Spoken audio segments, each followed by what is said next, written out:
Right peeps, today I've been installing these power switches that determines whether or not the engine gets power. And I do this because there's something that's been stealing power from the vehicle. So if I leave it for a day or two, you know, it takes the power from the motor, from the engine, and you can't start it after a while because this engine needs a lot of power, so the batteries get shot. So if you look here, this is a way to quick start this vehicle. You put here, there's no spark, then you just turn this knob here, this little plate there, this connects. Now it has power, current going through.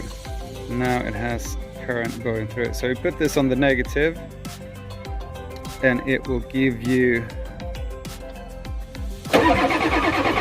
see, quite, so it's a pretty cool construction, this one. And what you need for, apart from these, you can also install a little knob in your cab if you're so inclined. But on the negative cable, you put one of these.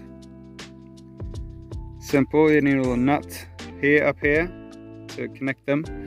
And with this one, because these are made just to fit, so this one was a bit hard because it has two cables going here, and so I just took this one and split it right in the center, widen the sides a bit, and put in everything and just clamped it together with a little clamp.